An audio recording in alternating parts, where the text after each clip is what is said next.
उस दिन ऑफिस में ज़्यादा काम होने की वजह से सुनील उस रात ऑफिस से लेट निकला था। ये सुनील की जॉब का पहला महीना था। इसी वजह से इसके पास मोटरसाइकिल भी नहीं थी कि वो मोटरसाइकिल पे आता जाता।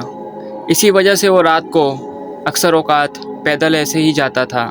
अभी सुनील सुनसान गलियों से अकेले गुजर ही रहा था कि तभी अचानक इसका मोबाइल फ़ोन बजा। इसने मोबाइल उठाया तो देखा इसकी अम्मी की कॉल थी। इसकी अम्मी बहुत ही ज़्यादा गुस्से में इससे पूछ रही थी कि बेटा तुम कहाँ हो, मुझे इतनी देर से तुम्हारी फ़िक्र लगी हुई है, तुम अभी तक घर क्यों नहीं आए?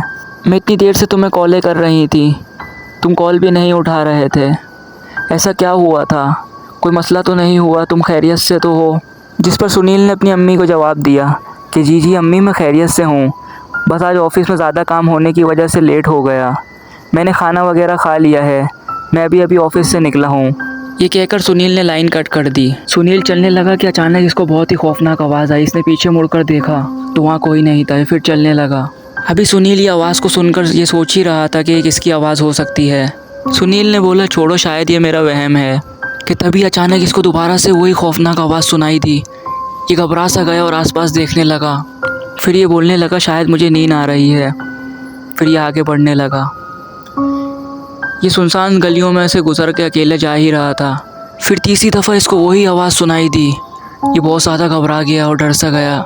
इसने सामने देखा तो एक बहुत ही खौफनाक चुड़ैल इसके सामने खड़ी थी। ये बहुत ही भयानक थी। ये खौफनाक डायन गौर गौर से सुनील की तरफ देख रही थी। ये बहुत ही भयानक थी। इस डायन को देखकर सुनील के होश ही गुम हो गए। ये भयानक और खौफनाक डायन धीमी कदमों से सुनील की तरफ बढ़ रही थी। सुनील ने देखा, सुनील बहुत ज़्यादा घबरा गया और भागा।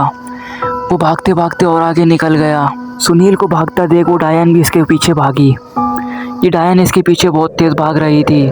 सुनील भी भागते भागते आगे निकल गया। वो खौफनाक डायन सुनील का पीछे छोड़ने का नाम नहीं ले रही थी और वो उसके पीछे भागे जा रही थी। कि तभी अचानक सुनील को एक घर खुला दिखाई दिया और सुनील भागते भागते उस घर के अंदर चला गया।